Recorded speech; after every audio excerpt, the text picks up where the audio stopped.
Hello everyone. Welcome to For Nurses Preparation YouTube channel. I am Neeraj Kumar Kathal. Today is 22nd of August 2023. Let's begin today's MCQ session for upcoming AIMS NORCET exam. Next question is, a patient admitted in emergency is having tachypnea with respiratory rate of 28 breaths per minute is likely to diagnosis is। अगर किसी client का respiration rate 28 breaths per minute हो जाए तो ये किस condition के होने को बताता है। Option A narcotic overdose, raised intracranial pressure, pneumonia, brain injury. Normal respiration rate जो है 12 से 20 ब्रीथ्स पर मिनट होती है। अगर respiration rate 24 breaths per minute से ज़्यादा हो तो ये कंडीशन टैकिपनिया है। और अगर 10 ब्रीथ्स पर मिनट से कम हो तो ये ब्रेडिपनिया है। यहाँ पर सही जवाब होगा ऑप्शन सी, निमोनिया डिजीज़ होने पर, यानी लंग्स के अंदर बैक्टीरियल इन्फेक्शन होने पर वहाँ पर फ्लूइड एक्यूमुलेशन होने लगता है जिससे प्रॉपर गैसियस एक्सचेंज नहीं होता और बॉडी की ऑक्सीजन रिक्वायरमेंट को पूरा करने के लिए लंग्स कंपनसेशन के थ्रू बहुत रैपिड रेस्पिरेशन करते हैं। ये चीज़ यहाँ देखने को मिलती है। तो क्लाइंट की अगर respiration rate 28 breaths per minute है तो हम ये मानकर चलेंगे कि उससे लंग्स से रिलेटेड कोई कंडीशन है, निमोनिया जैसी कंडीशन है। नार्कोटिक ड्रग की ओवरडोज लेने पर, इंट्राक्रेनियल प्रेशर बढ़ने पर और ब्रेन इंजरी होने पर मोस्टली जो रेस्पिरेशन रेट है वो डिक्रीज होती है, ना कि इंक्रीज होती है। Next question is, a 32 years old mother with 30 weeks of pregnancy have vaginal bleeding. What should do by nurse first? एक 32 साल की फीमेल है जिसे 30 सप्ताह की प्रेगनेंसी है और अचानक अब उसे वेजाइनल ब्लीडिंग होने लगती है।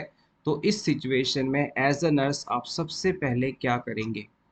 Option A apply pad, option B arrange for LSCS, option C perform delivery, option D check fetal heart rate. 32 साल की फीमेल को 30 सप्ताह की प्रेगनेंसी है, यानी करीब 8वां मंथ है उसका, और अचानक उसे ब्लीडिंग होने लग जाती है, तो सबसे पहले आप क्या करेंगे। यहाँ पर जो ये सबसे पहले वाली बात कही जाती है ना, ये आपके आंसर्स को काफ़ी बदल देती है। यहाँ पर आप सबसे पहले करेंगे pad apply.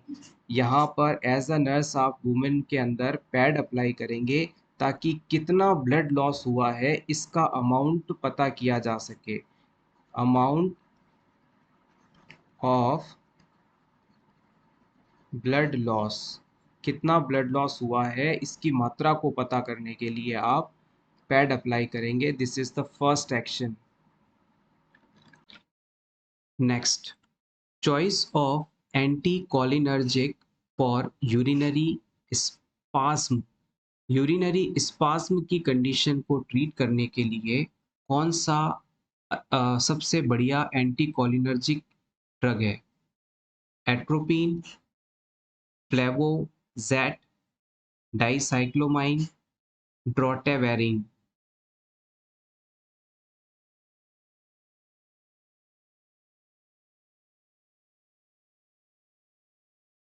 Option B is correct here. यहाँ पर फ्लेवोक्सेट नाम की जो ड्रग है ये यूरिनरी ब्लैडर स्पाज्म को ठीक करने और यूरिनरी इनकॉन्टिनेंस जैसी कंडीशन के ट्रीटमेंट में इस्तेमाल किया जाता है। Next question is, a client with alcohol dependency suffer from numbness, itching, and pain in extremities. Which of the following a nurse should expect? एक ऐसा पेशेंट जो कि बहुत ज़्यादा अल्कोहल इंटेक करता है, अल्कोहल का एडिक्टेड है, इस पेशेंट को अचानक से नमनेस फील होने लगता है, इचिंग होती है और एक्सट्रीमिटीज़ के अंदर लगातार पेन रहता है। ये सभी फाइंडिंग्स इस पेशेंट में किस डिजीज़ कंडीशन के डेवलप होने को बताती हैं? क्या ये न्यूरोलजिया है, बेल्स पाल्सी है, न्यूरोएस्थीनिया है या पेरिफेरल न्यूराइटिस है?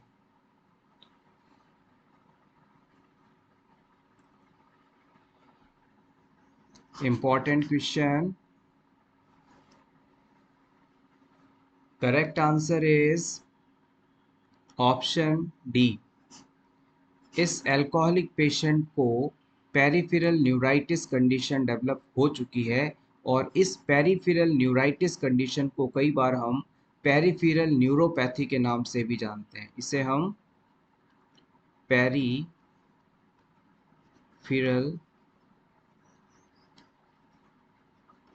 न्यूरोपैथी के नाम से भी जानते हैं।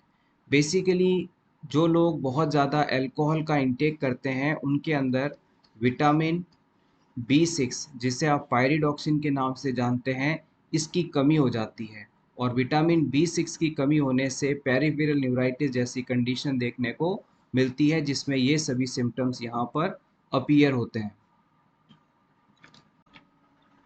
Next question is a female patient getting clomiphene citrate therapy during pregnancy, the risk of which complication may be increased?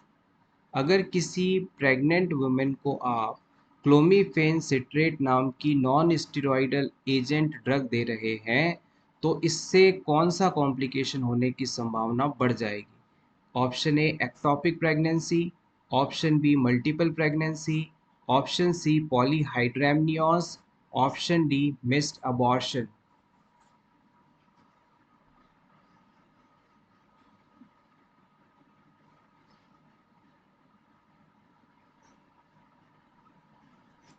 अगर किसी प्रेग्नेंट वुमेन को आप क्लोमीफेन सिट्रेट नाम की मेडिसिन देते हैं तो इसके अंदर मल्टीपल प्रेगनेंसीज होने का रिस्क बढ़ जाता है।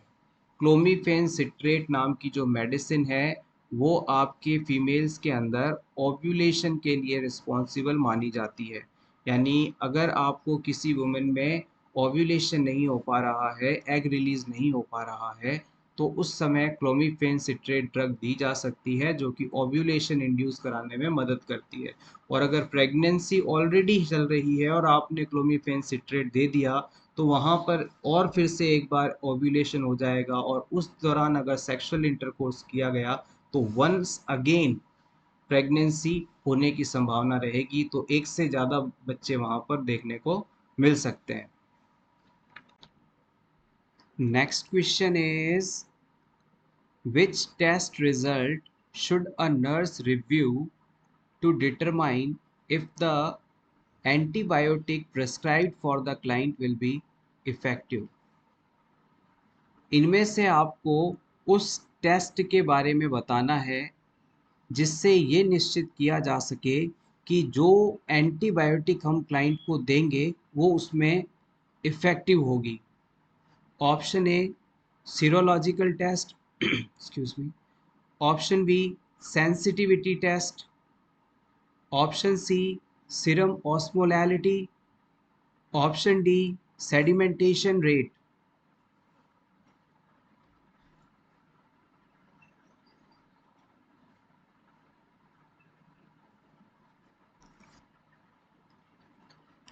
करेक्ट आंसर इज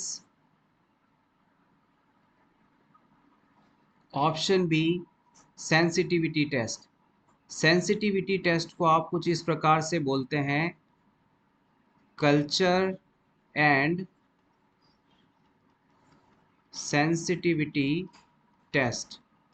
किसी भी क्लाइंट के अंदर इन्फेक्शन का सैंपल लेकर, बॉडी के जिस हिस्से में इन्फेक्शन हुआ है वहाँ से सैंपल लेकर अगर उस सैंपल को लैब के अंदर ग्रो करवाया जाए और ये आइडेंटिफाई कर दिया जाए कि इस इन्फेक्शन का कारण ये बैक्टीरिया है या ये ऑर्गेनिज्म है, तो हम उस ऑर्गेनिज्म के लिए परफेक्ट एंटीबायोटिक ड्रग को सेलेक्ट कर सकते हैं।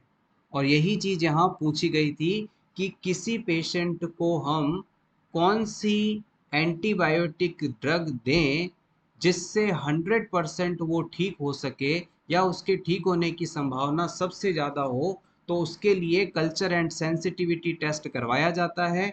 इस टेस्ट में पेशेंट के इन्फेक्शन साइट से सैंपल लेकर उसे कल्चर करवाते हैं और फिर ये कंफर्म पता कर लिया जाता है कि पेशेंट में इस ऑर्गेनिज्म या इस बैक्टीरिया की वजह से इन्फेक्शन हुआ है और फिर सटीक मेडिसिन उसे दी जा सकती है। Next question is on auscultation of breathless patient you hear crackling sounds at the lungs base, the most likely diagnosis is। आपके पास एक ब्रीथलेस पेशेंट आया है जिसे सांस लेने में दिक्कत हो रही है और आप इस पेशेंट का जब लंग्स साउंड सुनते हैं तो वहाँ पर आपको क्रैकलिंग सुनाई देती है लंग्स के बेस एरिया में। तो क्लाइंट में कौन सी कंडीशन होने का आप अनुमान लगाएंगे? Option A pneumothorax, option B pulmonary oedema, option C bronchial asthma, option D emphysema. जैसे कि ये आपके क्लाइंट्स के लंग्स हैं और इनका जब आप असेसमेंट करते हैं तो लंग्स के नीचे वाले हिस्से के अंदर जब आप स्टेथोस्कोप की मदद से साउंड सुनेंगे, अस्कल्टेट करेंगे, तो इस जगह पर आपको क्रैकलिंग साउंड सुनाई देगा। ये साउंड आपको इस पेशेंट के अंदर पल्मोनरी एडिमा की प्रेजेंस के बारे में बताता है। रेस्पिरेशन लंग्स के अंदर किसी प्रकार की एडिमा है due to the accumulation of fluid, और ये साउंड हमें यही बताता है। Next question is which statement by a client with multiple sclerosis indicates to the nurse that the client need further teaching। Multiple sclerosis disease से suffering patient इनमें से कौन सी बात अगर कहे तो एज अ नर्स आप ये मानेंगे कि अभी इस पेशेंट का इस डिजीज़ के लिए नॉलेज कम है और हमें इसे और ज़्यादा सिखाने की आवश्यकता है, टीचिंग देने की ज़रूरत है। Options are I use straw to drink liquids, option two I will take hot bath to help relax my muscles, option 3 I plan to use incontinence pad when I go out, option 4 I may be having a rough time now but I hope tomorrow will be better।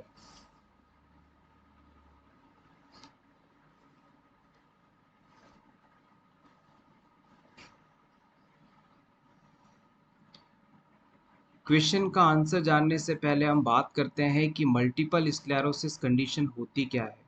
जैसे कि मान लीजिए ये patient की neuron है, ये इसका axon part है और ये इसके न्यूरॉन पर मौजूद डेंड्राइट्स हैं, ये इसका सेंटर पोर्शन है। अब न्यूरॉन का ये जो एक्सॉन पार्ट होता है, इस एक्सॉन पार्ट के ऊपर एक कवरिंग पाई जाती है, रेड कलर से इसे मैं ड्रॉ कर रहा हूँ। ये जो कवरिंग है इस न्यूरॉन के एक्सॉन वाले पार्ट पर, इसे हम माइलिन शीट के नाम से जानते हैं।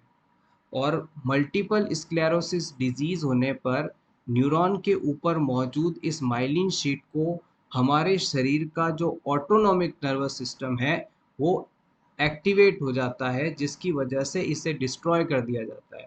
हमारी जो इम्यूनिटी की वजह से, हमारी बॉडी की खुद की इम्यूनिटी की वजह से गलती से अगर न्यूरॉन के ऊपर मौजूद ये माइलिन शीट अगर डिस्ट्रॉयड हो जाए तो ब्रेन द्वारा जो बातें, जो सिग्नल यहाँ से भेजे जा रहे थे वो टारगेट साइट तक नहीं पहुँच पाएंगे या धीमे पहुँचेंगे। तो इस वजह से क्लाइंट की बॉडी के अंदर एबनॉर्मल इनकोऑर्डिनेटेड मूवमेंट्स देखने को मिलेंगी, प्रॉपर सिग्नलिंग नहीं देखने को मिलेगी। तो ये कंडीशन मल्टीपल स्क्लेरोसिस के नाम से जानी जाती है। अब यहाँ पर कौन सा स्टेटमेंट बोलना पेशेंट के नॉलेज के कम होने को बताता है, तो ये है ऑप्शन बी। जब ये पेशेंट ऐसा कहे कि मैं अपने बॉडी मसल्स को रिलैक्स करने के लिए हॉट वाटर बाथ लेना चाहता हूँ, गर्म पानी से स्नान करना चाहता हूँ, तो ये एक बहुत ही डेंजरस सिचुएशन है। क्योंकि मल्टीपल स्क्लेरोसिस वाला पेशेंट जब पानी के टेम्परेचर को चेक करेगा तो उसे वो टेम्परेचर एग्जैक्टली पता नहीं चल पाएगा, और इसी वजह से वो बहुत ज़्यादा गर्म पानी को अपनी स्किन के ऊपर डाल लेगा, जिससे उसे स्किन एरिया पर बर्न हो सकते हैं, और इससे पेशेंट को कॉम्प्लिकेशन हो सकता है, दिक्कत हो सकती है। तो ये चीज़ यहाँ पर हमें अवॉइड करना है। उसे कहना है कि आपको अगर स्नान करना है तो आप वाटर का टेम्परेचर किसी और से चेक करवाएं और फिर उसे यूज़ करें। ऑप्शन वन के अंदर कहा गया था कि मैं लिक्विड्स को पीने के लिए स्ट्रॉ का यूज़ करूँगा, जो कि बिल्कुल सही ऑप्शन है। क्योंकि मल्टीपल स्क्लेरोसिस वाला पेशेंट अगर डायरेक्टली ग्लास से पानी पीता है तो उसमें रिस्क ऑफ एस्पायरेशन होने की संभावना बढ़ जाती है। लेकिन स्ट्रॉ से जब वो थोड़ा थोड़ा पानी पिएगा तो उसका अपने ऊपर अच्छा कंट्रोल रहेगा, और क्लाइंट के लंग्स में वाटर के जाने की संभावना कम हो जाएगी, यानी एक्सपायरेशन होने की संभावना कम हो जाएगी। तो ये ऑप्शन बिल्कुल सही है। ऑप्शन थ्री के अंदर कहा गया था plan to use incontinence pad when I go out. जब मैं बाहर जाऊं तब मैं इनकॉन्टिनेंस पैड को यूज़ करूंगा। ये भी बिल्कुल सही है, क्योंकि कई बार पेशेंट्स चाहकर भी अपने वॉइडिंग को, यूरिन आउटपुट को कंट्रोल नहीं कर पाते और अचानक से उनसे यूरिन आउट हो जाता है। तो इस सिचुएशन में पैड्स का इस्तेमाल करना एक सही चीज़ है। So this is not the wrong answer. Option four में कहा गया है कि इस डिजीज़ में मेरा अभी मुश्किल समय चल रहा है, लेकिन कल मेरा समय बेहतर होगा। याद रखिएगा, मल्टीपल स्क्लेरोसिस ऐसा डिजीज़ है जिसके अंदर पीरियड ऑफ रिमिशन और पीरियड ऑफ एक्सर्वेशन देखने को मिलता है। यानी पेशेंट की लाइफ का कुछ समय तो बहुत ही मुश्किल निकलेगा, जहाँ पर बहुत भारी सिम्टम्स देखने को मिलेंगे, क्लाइंट कुछ भी नहीं कर पाएगा। लेकिन उसके बाद कुछ समय ऐसा भी आएगा जब ये सिम्टम्स कुछ कम हो जाएंगे, क्लाइंट की लाइफ थोड़ी बेहतर होने लगेगी और उसे अच्छा फील होगा। तो यहाँ पर अल्ट्रेशन चलता रहेगा, कभी सिम्टम्स बढ़ेंगे, कभी सिम्टम्स घटेंगे। तो ये चीज़ यहाँ देखने को मिलती है। Next, a nurse is assessing a client during the first 24 hours after a burn injury. Which sign indicate to the nurse that fluid replacement therapy is adequate? किसी बर्न के पेशेंट में 24 घंटे बाद आप ये असेस करना चाहते हैं कि इसे दी जा रही जो फ्लूइड रिप्लेसमेंट थेरेपी है वो इफ़ेक्टिव है या नहीं, यानी उससे क्लाइंट को फ़ायदा हुआ है या नहीं। तो आप कौन सी फाइंडिंग का असेसमेंट करेंगे? Option A, decreasing CVP readings. Client का जो सीवीपी है उसकी रीडिंग कम होने लगेगी, सेंट्रल वीनस प्रेशर की रीडिंग कम होने लगेगी। Option two, urinary output 15 to 20 ml per hour. Urinary output 15 से 20 ml पर आर हो जाएगा। Option three, slowing of a previous rapid pulse. जो पल्स रेट पहले काफ़ी रैपिड फील हो रही थी वो अब कुछ स्लो हो जाएगी। Option four, haematocrit level increase from 50 to 55%। Haematocrit का लेवल बढ़ जाएगा।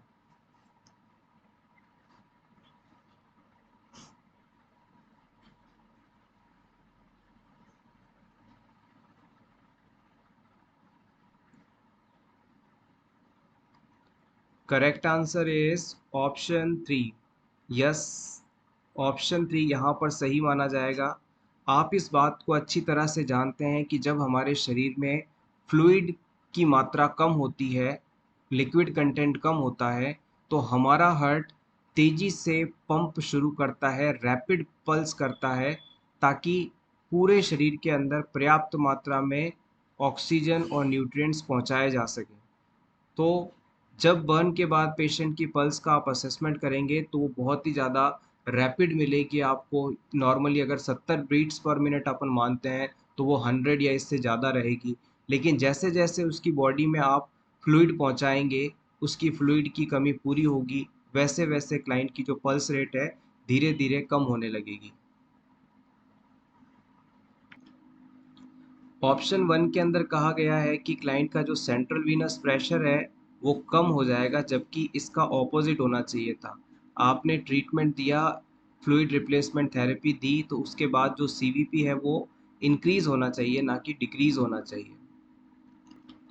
ऑप्शन 2 के अंदर कहा गया है कि यूरिनरी आउटपुट 15 से 20 ml पर आवर हो जाए, तो ये मात्रा भी काफ़ी कम है। अगर किसी क्लाइंट में 15 से 20 ml पर आवर यूरिन बन रहा है, तो इसका मतलब है कि क्लाइंट की बॉडी में फ्लूइड की कमी है, या फिर उसकी बॉडी में इनएडिक्वेट किडनी परफ्यूजन है, यानी कि किडनी तक पर्याप्त मात्रा में ब्लड नहीं पहुंच रहा है। अगर किडनी तक पर्याप्त मात्रा में ब्लड नहीं पहुंचेगा तो किडनी किस चीज़ का फिल्टर करेंगी, और अगर फिल्ट्रेशन प्रोसेस नहीं होगा तो यूरिन आउटपुट नहीं होगा, यूरिन नहीं बनेगा, यूरिन की कमी होने लगेगी। और अगर आप उसको फ्लूइड रिप्लेसमेंट थेरेपी देते हैं तो फ्लूइड बॉडी में पहुंचेगा, फिर ज़्यादा मात्रा में किडनीज तक पहुंचेगा, किडनी अपने फंक्शन को बेहतर करेंगी और ज़्यादा यूरिन आउटपुट होने लगेगा। और अगर क्लाइंट की बॉडी से 30 ml पर आवर के हिसाब से अगर यूरिन आउटपुट होने लगे, तो आप ये मान लीजिएगा कि अब क्लाइंट में जो फ्लूइड की कमी थी वो ठीक हो रही है।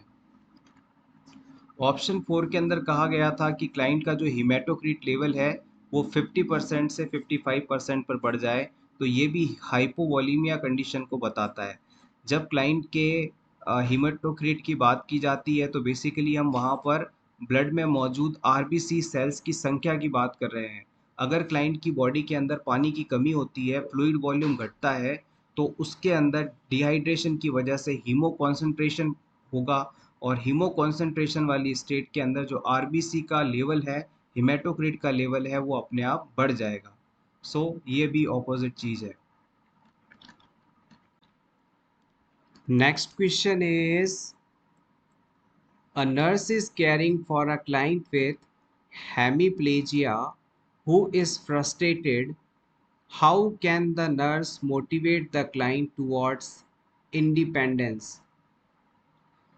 एक क्लाइंट जिसे हेमीप्लेजिया है, यानी उसकी हाफ बॉडी पैरालाइज्ड है, ये क्लाइंट अब अचानक फ्रस्ट्रेटेड महसूस करता है, तो एज अ नर्स आप इस पेशेंट को किस प्रकार से इंडिपेंडेंस के लिए मोटिवेट करेंगे? Option A, establish long range goals for the client. हम क्लाइंट के लिए लॉन्ग रेंज गोल्स सेट करेंगे। Option B, identify errors that the client can correct. हम उन एरर्स को आइडेंटिफाई करेंगे जिन्हें क्लाइंट करेक्ट कर सकता है। ऑप्शन सी, री एनफोर्स सक्सेस इन टास्क कंप्लीशमेंट। जब पेशेंट किसी टास्क को कंप्लीट करता है तब उसे सक्सेस मिली है, ऐसा री एनफोर्स करेंगे। Option D, demonstrate ways to promote self reliance. हम उसे सेल्फ रिलायंस किस प्रकार से होता है उसके बारे में डेमोन्स्ट्रेशन देंगे।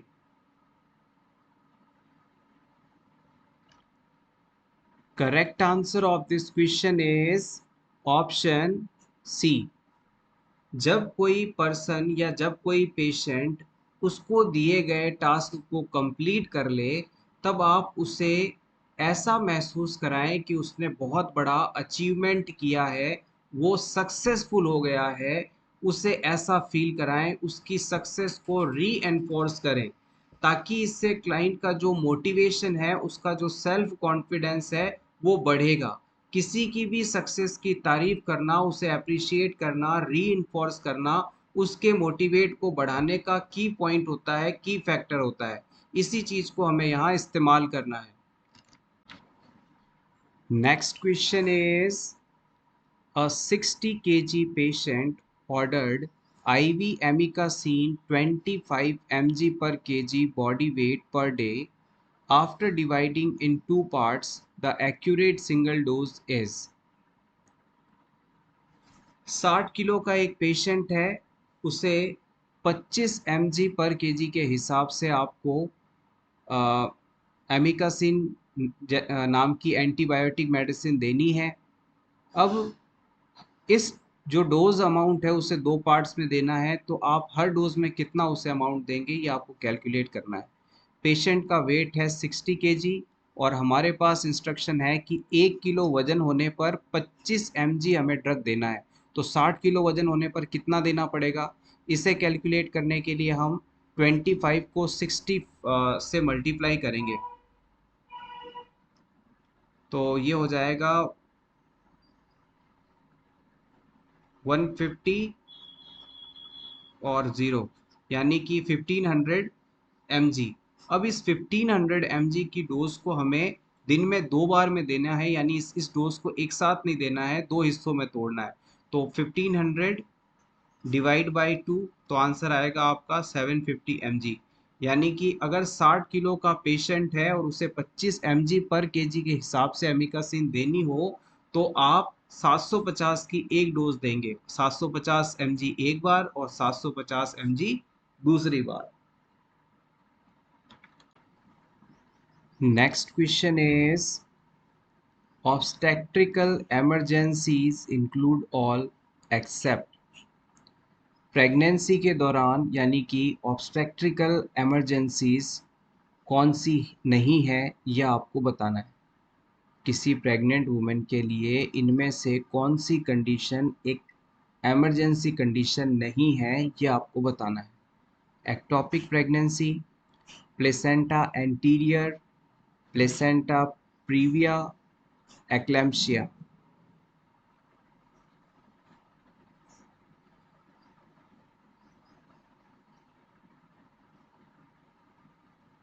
यहाँ पर एक्लेम्पशिया कंडीशन को हम ऑब्स्टेट्रिकल इमरजेंसी मानते हैं, बिल्कुल सही है। एक्टोपिक प्रेगनेंसी यदि है तो उसे भी हम ऑब्स्टेट्रिकल इमरजेंसी मानते हैं। प्लेसेंटा प्रीविया, इसे भी ऑब्स्टेट्रिकल इमरजेंसी मानते हैं। लेकिन जो प्लेसेंटा एंटीरियर है ये ऑब्स्टेट्रिकल इमरजेंसी नहीं है। इसकी जगह अगर पोस्टीरियर प्लेसेंटा होता, प्लेसेंटा एंटीरियर की जगह पोस्टीरियर प्लेसेंटा, अगर पोस्टीरियर प्लेसेंटा होता होता तो ये प्लेसेंटा प्रीविया की मोस्ट डेंजरस स्टेज माना जाता। इसमें बच्चे का जो एंगेजमेंट है वो पॉसिबल नहीं हो पाता और पेनलेस वेजाइनल ब्लीडिंग देखने को मिलती है। लेकिन अगर प्लेसेंटा एंटीरियर साइड पर अटैच्ड हुआ है तो ये किसी भी सूरत में बच्चे की जो एंगेजमेंट की प्रोसेस है, बच्चे का डिसेंड डाउन होने वाला जो प्रोसेस है, उसमें किसी भी प्रकार की रुकावट नहीं डालता। इसलिए प्लेसेंटा एंटीरियर कंडीशन को हम ऑब्स्टेट्रिकल इमरजेंसी के रूप में नहीं मानते हैं। Next question is which of the test must be done before the patient start taking imipramine. किसी पेशेंट को इमिप्रामीन मेडिसिन देने से पहले कौन सा टेस्ट करवाना चाहिए? Option A electrocardiogram, urine protein, thyroid scan, creatinine clearance test.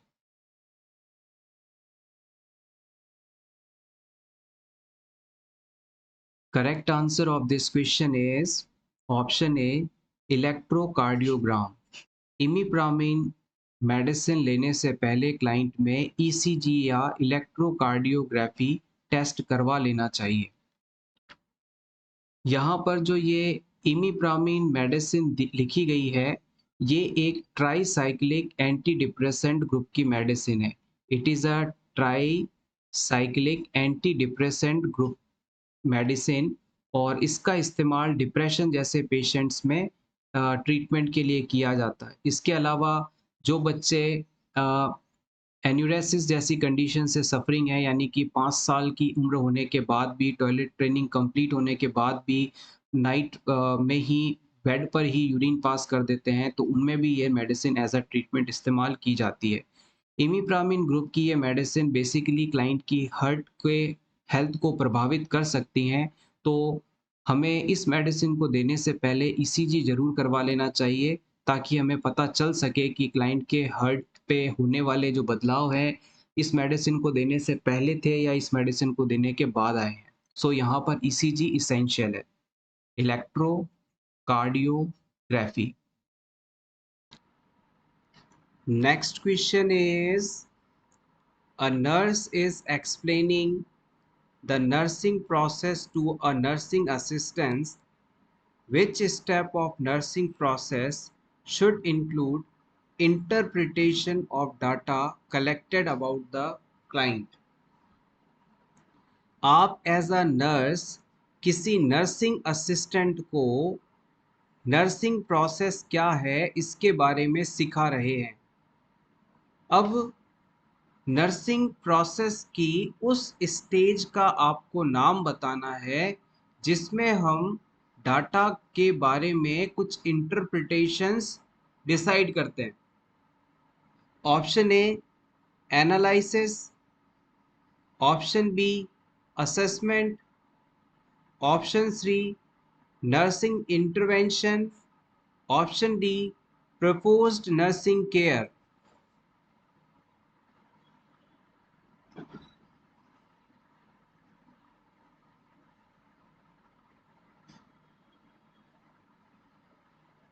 The correct answer is option one. Nursing process का जो एनालिसिस स्टेप होता है उसके अंदर हम पेशेंट के बारे में जो डाटा कलेक्ट किया गया था उससे इंटरप्रेट करते हैं। Next question, which drug dose a nurse anticipate may be prescribed to produce diuresis and inhibit formation of aqueous humor for a client with glaucoma? इनमें से कौन सी ड्रग ग्लूकोमा पेशेंट को डायूरेसिस और एक्वस ह्यूमर के production को रोकने के लिए दी जाती है? ग्लूकोमा का पेशेंट है यानी कि इंट्रा ऑक्यूलर प्रेशर बढ़ा हुआ है। अब इस पेशेंट में आइस के अंदर जो फ्लूइड एक्वस ह्यूमर बनता है उसकी मात्रा कम करनी है यानी इसका प्रोडक्शन धीमा करना है, और डायूरेसिस हो यानी कि यूरिन आउटपुट यहाँ पर बढ़ाना है। तो इसके लिए कौन सी मेडिसिन काम आएगी ये आपको बताना है। Option one chlorothiazide, option two acetazolamide, option three bendroflumethiazide, option four demecarium bromide.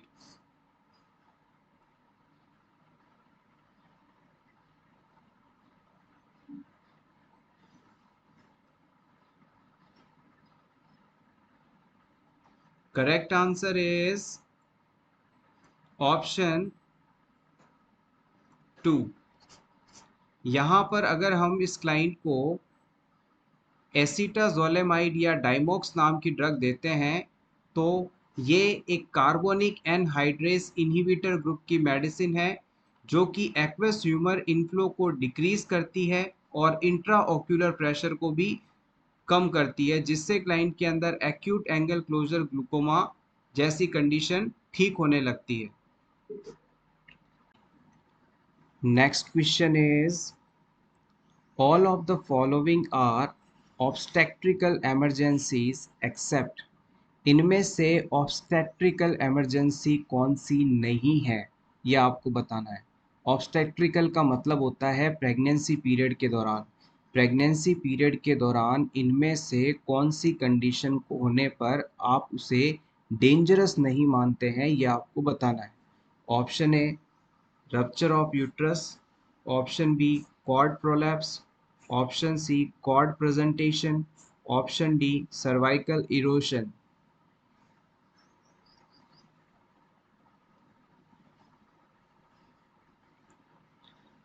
Correct answer is option D cervical erosion. Cervical erosion condition होने पर हम इसे ऑब्स्टेट्रिकल इमरजेंसी के रूप में नहीं मानते हैं। अब बात कर लेते हैं कि ये सर्वाइकल इरोशन कंडीशन होती क्या है। जैसे कि मान लीजिए ये किसी प्रेग्नेंट वुमेन का यूट्रस है और ये उसका सर्विक्स वाला पोर्शन है। अब सर्विक्स वाले हिस्से में एपिथीलियम लेयर पाई जाती है, एपिथीलियम की यहाँ पर कवरिंग पाई जाती है। अगर सर्विक्स के इस हिस्से में इन्फेक्शन हो जाए या फिर किसी वजह से इरिटेशन हो जाए, तो उस यहाँ मौजूद एपिथेलियम में अल्ट्रेशन होने लग जाते हैं, उसमें हो सकता है इन्फ्लेमेशन आ जाए, इचिंग होने लगे, डिस्कम्फर्ट होने लगे, तो ये चीज़ जो है ये सर्वाइकल इरोशन के रूप में जानी जाती है।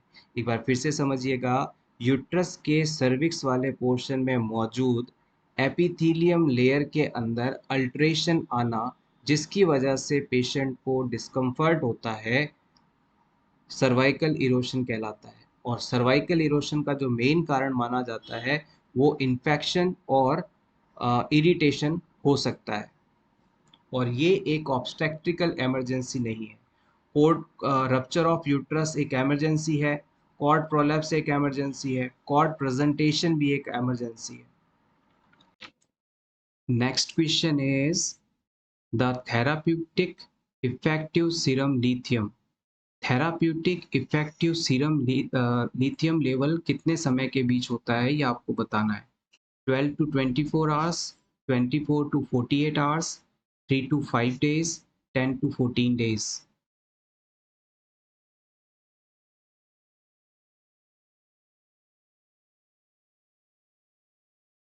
करेक्ट आंसर इज ऑप्शन ए। किसी भी मेडिसिन का थेराप्यूटिक लेवल का मतलब होता है अगर ब्लड में ये मेडिसिन इस रेंज के अंदर है तो इसके थेराप्यूटिक इफेक्ट आएंगे, यानी कि ट्रीटमेंट इफेक्ट्स आएंगे। अब इस मेडिसिन का जो थेराप्यूटिक रेंज होता है वो बहुत नैरो होता है, यानी अगर ये उस रेंज से थोड़ी सी भी कम हुई तो इसके इफेक्ट्स नहीं आएंगे, और थोड़ी सी भी ज़्यादा हो गई तो साइड इफेक्ट्स आएंगे। तो इस चीज़ को ध्यान में रखते हुए हम लिथियम ड्रग का जो थेराप्यूटिक लेवल है उसे 12 से 24 घंटे के बीच में, लास्ट डोज के 12 से 24 घंटे के बीच में मॉनिटर करते रहते हैं। लिथियम ड्रग का इस्तेमाल बाइपोलर डिसऑर्डर्स के ट्रीटमेंट में इस्तेमाल किया जाता है। Next question is warfarin to be stopped days before surgery. अगर किसी क्लाइंट को आप ओरल एंटीकोगुलेंट मेडिसिन वारफेरिन दे रहे हैं और अब इस पेशेंट में कोई सर्जरी की जाने वाली है, तो आप सर्जरी से पहले वारफेरिन मेडिसिन को कितने दिन पहले बंद कर देंगे? सिंपली कहें तो सर्जरी से कितने दिन पहले वारफेरिन ड्रग दिया जाना बंद कर दिया जाता है? ऑप्शन ए 2 से 3, ऑप्शन बी 4 से 5, ऑप्शन सी 6 से 7, ऑप्शन डी 8 से 9।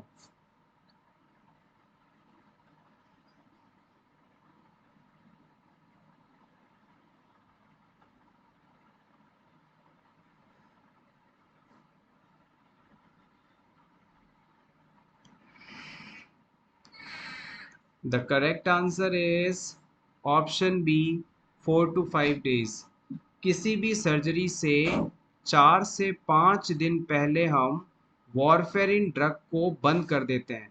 अगर आपने वॉरफेरिन ड्रग सर्जरी के दौरान क्लाइंट को देते रहे तो इससे क्लाइंट में क्लॉटिंग प्रोसेस नहीं हो पाएगा और सीवियर ब्लीडिंग की वजह से क्लाइंट शॉक में जा सकता है, इवन डेथ तक हो सकती है।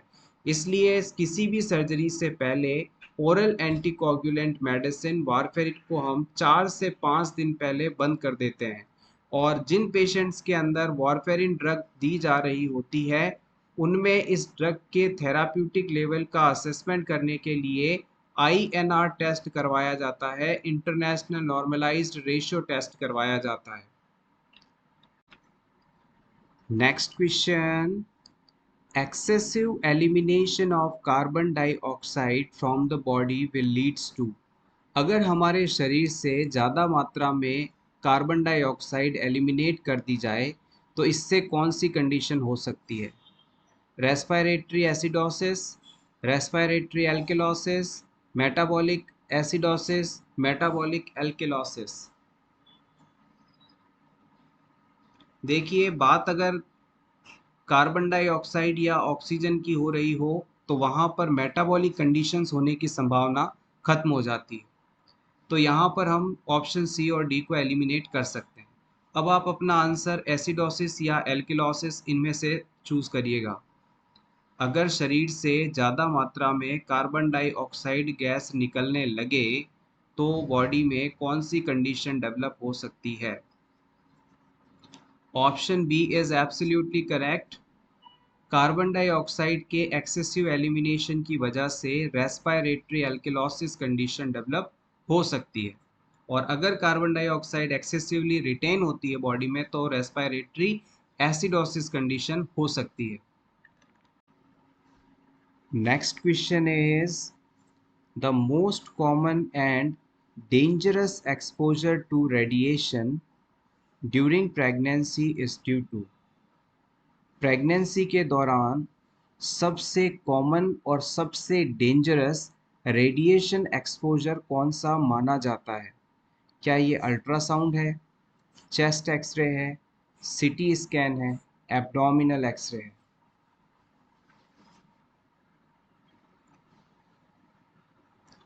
प्रेगनेंसी के दौरान प्रेग्नेंट वुमेन की आप सोनोग्राफी कराते हैं, अल्ट्रासाउंड करवाते हैं, तो ये डेंजरस नहीं होगा, इसीलिए तो करवाते हैं, तो आप इस ऑप्शन को हटा सकते हैं।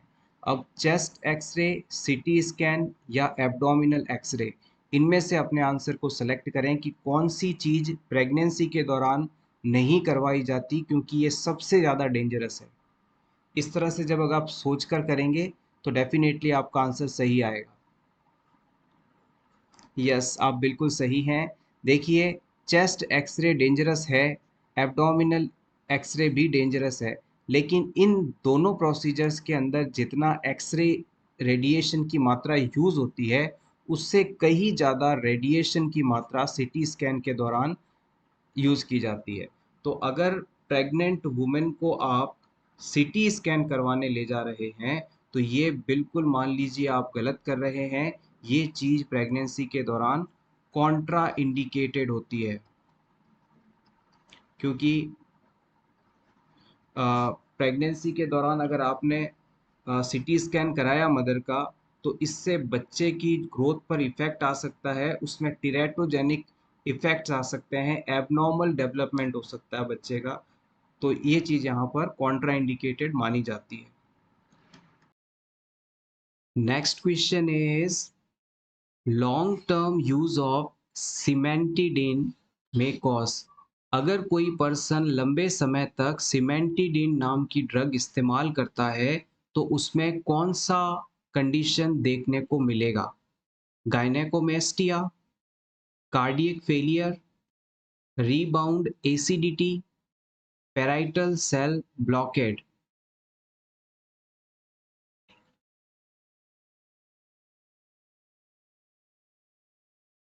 सिमेंटिडिन ड्रग लंबे समय तक लेने से गायनेकोमेस्टिया जैसी कंडीशन देखने को मिलती है। गायनेकोमेस्टिया का मतलब होता है enlargement of breast tissue in males. Male के जो ब्रेस्ट होते हैं उनका आकार, उनका साइज एबनॉर्मली काफ़ी बड़ा हो जाता है, ये चीज़ गायनेकोमेस्टिया है। Increase size of breast tissue in mails. Next question is IV dose of 1:10,000 concentration of epinephrine in preterm baby is।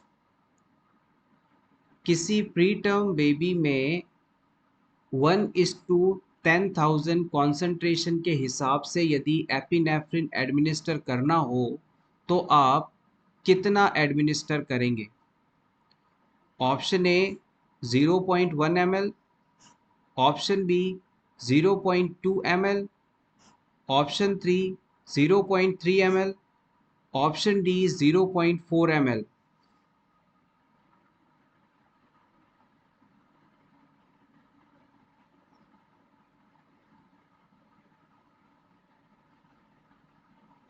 किसी न्यूबॉर्न बेबी के अंदर जब रिसस्टिटेशन के दौरान एपिनेफ्रिन एडमिनिस्टर करना होता है, तो उसका स्टैंडर्ड कॉन्सेंट्रेशन 1:10,000 रखा जाता है। 1:10,000 का मतलब होता है कि 1 मिलीग्राम अगर आप एपिनेफ्रिन ले रहे हैं तो उसे 10 ml के अंदर डिज़ोल्व करेंगे। 1 mg अगर एपिनेफ्रिन आप ले रहे हैं, 1 मिलीग्राम एपिनेफ्रिन ले रहे हैं, तो उसे 10 ml के अंदर डिज़ोल्व करेंगे और फिर जितनी डोज देनी है उसे आप एडमिनिस्टर करेंगे। और टिपिकल जो प्री टर्म बेबीज़ के लिए एपिनेफ्रिन की जो डोज होती है वो 0.03 से 0.01 से 0.03 mg पर केजी के हिसाब से होती है। और यहाँ पर आपको जो डोज एडमिनिस्टर करनी होगी वो होगी 0.2 ml। 0.2 ml की डोज आप इस बच्चे को एडमिनिस्टर कर सकते हैं। एक रफ मोटा मोटा आइडिया याद रखिएगा, अगर किसी टर्म बेबी को आप एपिनेफ्रिन दे रहे हैं तो 0.5 ml देंगे, और अगर प्री टर्म बेबी है तो 0.2 ml देंगे। 0.2 ml याद रखिएगा, 2 ml मत लगा दीजिएगा, बहुत ज़्यादा डोज हो जाएगी। 0.2 ml only. Next question is, a client with fractured hip is helped from bed to chair after surgery. The nurse instructs the client to bear most of the weight on unaffected leg before sitting in a chair. What should the nurse explain is the benefit of bearing most of the weight on the unaffected leg? आपके पास एक ऐसा कोई patient था जिसे hip area के अंदर fracture हुआ है। अब इस हिप फ्रैक्चर वाले पेशेंट को आप चेयर से बेड पर शिफ्ट करते समय कहेंगे कि जब आप शिफ्ट हो रहे हो तो अपने बॉडी का पूरा जो वेट है अनअफेक्टेड लेग पर रखें और फिर शिफ्ट हों। एज अ नर्स आप इस पेशेंट को ये क्यों बताते हैं कि आप अपने पूरे शरीर का वजन जिसमें फ्रैक्चर नहीं है उस पैर पर रखकर शिफ्ट होंगे? इसका क्या बेनिफिट है ये आपको बताना है। Option 1, can increase circulation in lower extremities. ऐसा करने से लोअर एक्सट्रीमिटीज़ में सर्कुलेशन बेहतर हो जाता है। Option 2, will help maintain the strength of unaffected limb. ये अनअफेक्टेड लिम्ब की स्ट्रेंथ को बढ़ाने में सहायक है। Option 3, is the quickest method of getting client to and from the bed. ये एक तेजी से शिफ्ट होने का तरीका है। Option 4, reduce the amount of help necessary to lift the child from the bed. ये पेशेंट को चेयर से बेड पर शिफ्ट करने के लिए जो अमाउंट ऑफ पावर है उसे कम खर्च करने का तरीका है।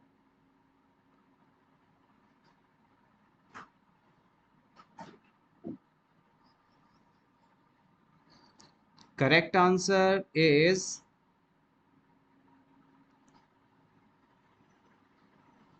ऑप्शन 2। जब हम अनअफेक्टेड लेग पर बॉडी वेट रखकर शिफ्ट होंगे तो ये उस एक्सट्रीमिटी की मसल्स को स्ट्रेंथन करेगा। साथ ही साथ जो अफेक्टेड एक्सट्रीमिटी है उसे हमें यूज़ नहीं करना पड़ेगा, जिससे उसमें प्रॉब्लम होने की संभावना भी खत्म हो जाएगी। ये दोनों रीजंस यहाँ पर इस पर्टिकुलर केस के लिए इम्पॉर्टेंट है। Next question is, a client drank 7.5 ounces of orange juice, 6 ounces of tea, 8 ounces of eggnog. Calculate the intake would be. आपके पेशेंट ने 7.5 ऑन्स ऑरेंज जूस पिया, 6 ऑन्स टी पी और 8 ऑन्स एगनॉग पिया।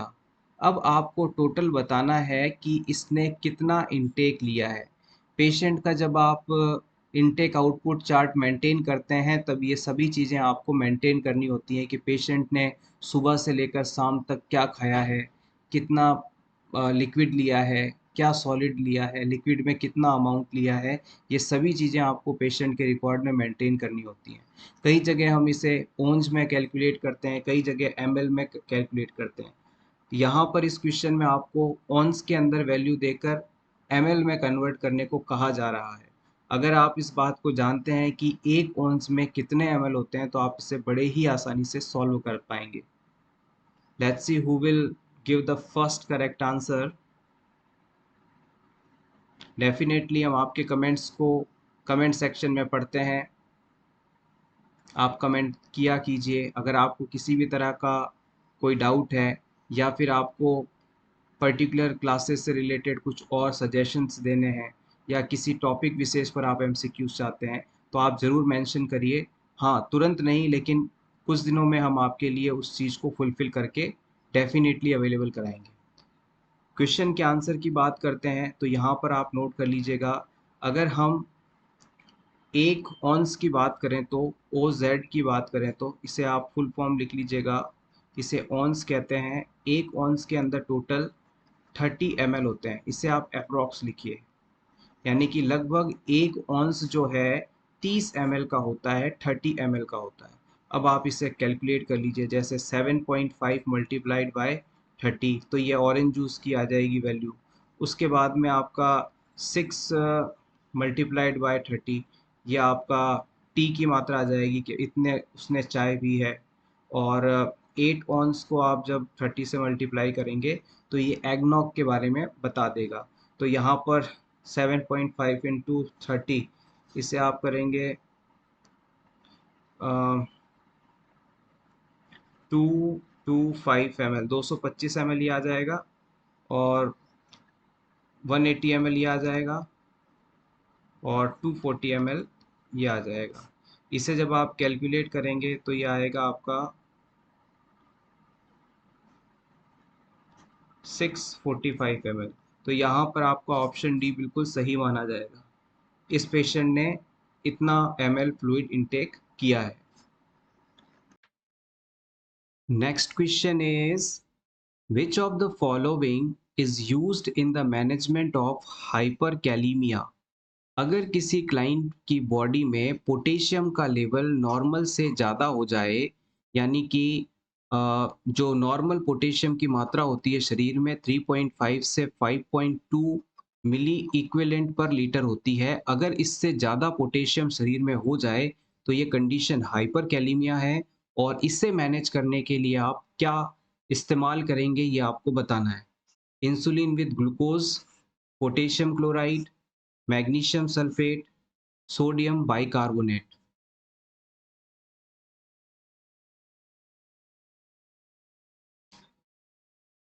Option A is absolutely correct. अगर आप insulin और glucose को एक साथ पेशेंट को देते हैं तो इन दोनों मेडिसिन की इफेक्ट की वजह से जो सेल के बाद मौजूद एक्स्ट्रा पोटेशियम आयन है ये सेल के अंदर चला जाता है और ब्लड के अंदर पोटेशियम की मात्रा नॉर्मल होने लगती है, कम होने लगती है। Next question is a high school chemistry student is sent to the school nurse after being splashed a eye with chemical। ये आपका एम्स नॉर्सेट एग्ज़ाम के लिए सिनेरियो बेस्ड क्वेश्चन है। यहाँ पर आपको ऐसे पेशेंट की केयर करनी है जो कि आई डिसऑर्डर से सफरिंग है। आप इमेजिन करिए कि एज अ नर्स किसी स्कूल के अंदर ड्यूटी पर हैं। आपके पास एक स्टूडेंट आता है जिसने केमिस्ट्री प्रैक्टिकल्स के दौरान अपनी आई के अंदर केमिकल गिरा लिया है। केमिस्ट्री लैब में प्रैक्टिकल के दौरान बच्चे की आंख में केमिकल गिर जाता है और उसे फर्स्ट एड के लिए या ट्रीटमेंट के लिए स्कूल नर्स के पास भेजा जाता है। अब ये सिचुएशन है, ये सिनेरियो है, ये सीन है। अब क्वेश्चन आपसे यहाँ क्या पूछना चाहता है इसे देखते हैं। Option question is which information is most important for the school nurse to obtain from client initially। अब जैसे ही ये बच्चा आपके पास आएगा तो आप इस बच्चे से कौन सी बात पूछेंगे जो कि सबसे ज़रूरी है? Option A, whether safety glasses were worn, क्या आपने सेफ्टी ग्लासेस पहने थे या नहीं? Option B, the name of splashed chemical, कौन सा केमिकल आपकी आंख में गिरा है उसके बारे में? Option C, the treatment already provided, बच्चे को क्या कोई ट्रीटमेंट प्रोवाइड किया गया है? Option D, whether the client's vision is impaired, कहीं बच्चे को दिखाई देना बंद तो नहीं हो गया है? कौन सा स्टेटमेंट यहाँ पर पूछना एज अ स्कूल नर्स सबसे ज़्यादा ज़रूरी है? वन बाय वन सभी ऑप्शंस की बात करेंगे। सबसे पहले बात करते हैं ऑप्शन ए की। हम क्लाइंट से ये पूछेंगे कि उसने सेफ्टी ग्लासेस पहने थे या नहीं। ये इंफॉर्मेशन यहाँ पर रेलेवेंट तो है, लेकिन इस सिचुएशन में पूछना इतना ज़रूरी नहीं है। It is not most crucial aspect to address initially, so it is the wrong choice. Option B में कहा गया है कि हम पेशेंट से पूछेंगे कि आपकी आइज़ के अंदर कौन सा केमिकल स्प्लैश किया है, कौन सा केमिकल गिरा है। ये चीज़ भी बिल्कुल सही नहीं मान सकते, क्योंकि ये चीज़ जानना तो ज़रूरी है, लेकिन इनिशियल फेज़ में आप इसका बारे में नहीं पूछेंगे। यहाँ पर याद रखिएगा, इनिशियली सबसे ज़्यादा क्या ज़रूरी है, सबसे ज़्यादा और सबसे पहले क्या ज़रूरी है, वो चीज़ आपको सेलेक्ट करनी है। ऑप्शन थ्री के अंदर कहा गया है कि आप पूछेंगे कि क्लाइंट को या बच्चे को कौन सा ट्रीटमेंट दिया जा चुका है। ये चीज़ जानना तो ज़रूरी है, लेकिन इससे भी ज़्यादा ज़रूरी एक ऑप्शन यहाँ दिया गया है, वो है ऑप्शन फोर के अंदर बताया गया point, whether the client vision is impaired. आप ये बात पूछेंगे कि क्लाइंट की आंख में केमिकल गिरने के बाद क्या उसे दिखाई देना बंद तो नहीं हो गया है? ये चीज़ यहाँ सबसे ज़्यादा पहले पूछनी ज़रूरी है। क्लाइंट जैसे ही आपके पास आएगा और वो बताएगा कि उसकी आंखों में कोई केमिकल गिर गया है, तो सबसे पहला क्वेश्चन आपका होगा कि आपको जिस आंख में केमिकल गिरा है उससे दिखाई दे रहा है या नहीं। ये first priority scenario based question का आंसर होगा option D. Next question is identify the correct statement regarding reduction procedure. Reduction procedure के लिए कौन सा स्टेटमेंट सही है उसे सेलेक्ट करें। Option A, in open reduction devices such as metallic screws and plates, rails or rods are used to treat fracture। Open reduction procedure में fractures के ट्रीटमेंट के लिए metallic screw, metallic plates, metallic rods आदि का इस्तेमाल किया जाता है। ऑप्शन बी कहता है, closed reduction of bone is also known as manipulation. Close reduction of bone को हम मैनिपुलेशन प्रोसीजर के रूप में भी जानते हैं। ऑप्शन सी में कहा गया है कि ऑप्शन ए और बी के अंदर बताए गए प्रोसीजर दोनों ही सही हैं, स्टेटमेंट दोनों ही सही हैं। ऑप्शन डी कहा गया है कि इनमें से कोई भी सही नहीं है। जब हम किसी क्लाइंट के अंदर फ्रैक्चर की बात करते हैं, तो फ्रैक्चर के ट्रीटमेंट के लिए बेसिकली दो तरह की सर्जरीज की जाती हैं। एक होता है ओपन रिडक्शन और एक होता है क्लोज रिडक्शन। किसी क्लाइंट के किसी पर्टिकुलर एरिया में फ्रैक्चर हुआ है, तो फ्रैक्चर्ड वाले पार्ट को एक दूसरे के करीब लाकर जोड़ने के लिए दो प्रकार के प्रोसीजर्स इस्तेमाल करते हैं। एक होता है ओपन रिडक्शन और एक होता है close reduction. Open reduction procedure की जब हम बात करते हैं, तो उसके अंदर सर्जरी के द्वारा जो पार्ट फ्रैक्चर हुआ है वहाँ पर metallic screw, metallic plates, rods आदि को लगाकर हम बोन को आपस में जोड़ कर रखते हैं। जबकि क्लोज रिडक्शन के अंदर किसी भी प्रकार की सर्जरी परफॉर्म नहीं की जाती, बस बोन को किसी प्रकार से खींच के, दबा कर, टेढ़ा मेढ़ा करके एक दूसरे के पास लगा लाकर वहाँ पर प्लास्टर कर दिया जाता है और फिर धीरे धीरे बोन आपस में जुड़ जाती हैं। इसलिए हम इसे मैनिपुलेशन भी कहते हैं। तो यहाँ पर ऑप्शन सी बिल्कुल सही माना जाएगा, क्योंकि ये दोनों ही स्टेटमेंट बिल्कुल सही हैं। Next question is the primary purpose of patient record is. Hospital में पेशेंट के रिकॉर्ड को मेंटेन करने के बहुत सारे कारण होते हैं, लेकिन इन चारों ऑप्शंस में से सबसे मेन रीज़न कौन सा है क्यों पेशेंट के रिकॉर्ड को मेंटेन किया जाता है? ऑप्शन ए एजुकेशन के लिए, ऑप्शन बी कम्युनिकेशन के लिए, ऑप्शन सी रिसर्च के लिए, ऑप्शन डी फंडिंग के लिए।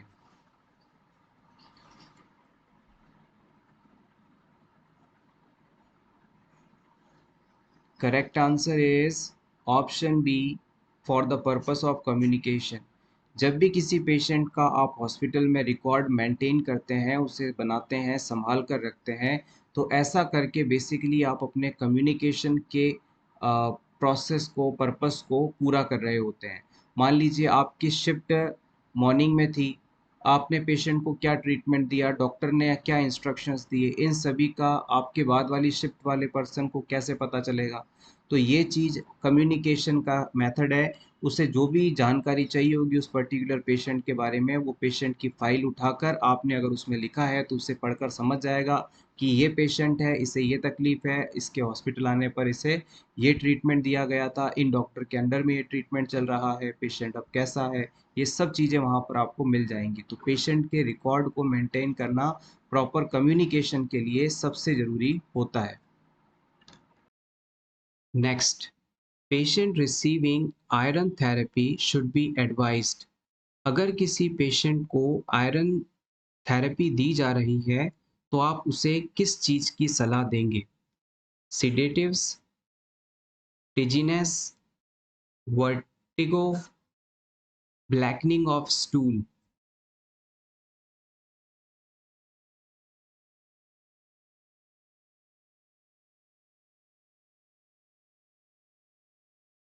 The correct answer is option D. जब भी किसी क्लाइंट को आयरन थेरेपी दी जा रही होती है तो उसका जो स्टूल है वो ब्लैक कलर का हो जाता है या डार्क कलर का हो जाता है, और ये एक कॉमन साइड इफेक्ट है जो आयरन थेरेपी के बाद अक्सर देखने को मिलता है। इस ब्लैकनिंग ऑफ स्टूल की वजह से क्लाइंट को किसी भी प्रकार का नुकसान नहीं होता। It is a common and harmless side effect of iron therapy. Next question is, if a person has an object implanted in his hand, the first aider must। किसी पेशेंट के हाथ में किसी प्रकार का ऑब्जेक्ट इम्प्लांट हो जाता है, यानी कोई तीखी नुकीली चीज़ उसमें घुस जाती है, क्लाइंट को इंजरी हो जाती है, तो इस पेशेंट को जो व्यक्ति फर्स्ट एड दे रहा है उसका उद्देश्य क्या होगा? जैसे कि मान लीजिए आपका ये कोई पेशेंट है, कोई क्लाइंट है, कोई पर्सन है, अचानक से इसके इंजरी हुई और कोई तीखी नुकीली चीज़ इसके हाथ में इस प्रकार से घुस गई। अब यहाँ पर ब्लीडिंग हो रही है, क्लाइंट को पेन हो रहा है। अब इस सिचुएशन में आप एज अ नर्स वहाँ मौजूद थे, आपने इसको फर्स्ट एड करना चाहा, तो फर्स्ट एड करने के दौरान आपके दिमाग में इस सीन के हिसाब से, इस सिनेरियो बेस्ड सिचुएशन में क्या ऑप्शन रहेगा, क्या सही रहेगा? Option A, only break the object if it hinders the transportation. आप क्लाइंट की बॉडी में जो ये ऑब्जेक्ट घुसा है उस ऑब्जेक्ट को तभी काटेंगे जब उसे हॉस्पिटल ले जाने में दिक्कत आ रही हो। ऑप्शन बी कहता है, break the object from it is visible. जहाँ से ये तीखी नुकीली चीज़ दिखाई दे रही है उसके पास से उसे तोड़ देंगे, काट देंगे। ऑप्शन सी कहता है, immobilise the object using sterile pads. हम इस ऑब्जेक्ट को स्टेराइल पैड की मदद से इमोबिलाइज कर देंगे। Option D, try to remove the object by pulling it. हम इसे खींचकर निकालने की कोशिश करेंगे। This question is important as a situation based or scenario based question for upcoming AIMS NORCET exam। देखिए, जब भी कोई ऑब्जेक्ट किसी क्लाइंट की बॉडी के अंदर पंचर करते हुए घुस जाता है तो इस सिचुएशन में हमारी प्रायोरिटी होती है कि पेशेंट को इस ऑब्जेक्ट के साथ ही बिना ज़्यादा हिलाए डुलाए हॉस्पिटल पहुंचाया जाए। हम पेशेंट की बॉडी के अंदर ये जो फॉरेन ऑब्जेक्ट घुसा है, ये जो तीखी नुकीली चीज़ गई है, इसे स्टेराइल पैड का इस्तेमाल करते हुए इमोबिलाइज कर देंगे, हिलाएंगे डुलाएंगे नहीं और उसे अस्पताल पहुंचाने की कोशिश करेंगे। अगर आपने इस ऑब्जेक्ट को खींचकर निकालने की कोशिश की या इसे काटने तोड़ने की कोशिश की तो इससे क्लाइंट की बॉडी में जो घाव है वो बढ़ सकता है, फर्दर नर्व्स डैमेज हो सकती हैं, आर्टरीज फट सकती हैं और ज़्यादा सीवियर ब्लीडिंग हो सकती है। ये सभी प्रॉब्लम्स हैं अगर आपने इस ऑब्जेक्ट को छेड़ा तो हो सकती हैं। इसलिए आपको सिर्फ और सिर्फ क्लाइंट को इस ऑब्जेक्ट के साथ इमोबिलाइज करते हुए हॉस्पिटल पहुंचाना है। This is as a first aider your responsibility is. Next question is a client who is receiving phenytoin asked why folic acid was prescribed. What is the best explanation by the nurse? किसी patient को आप फेनेंटोइन नाम की medicine दे रहे हैं और इस फेनेंटोइन के साथ फॉलिक एसिड भी दिखा जाता है। क्यों फॉलिक एसिड फेनेंटोइन के साथ दिया जाएगा ये आपको बताना है। Option 1, absorption from foods is inhibited. Option 2, action of phenytoin is potentiated. Option 3, absorption of iron from food is improved. Option 4, neuropathy caused by phenytoin is prevented.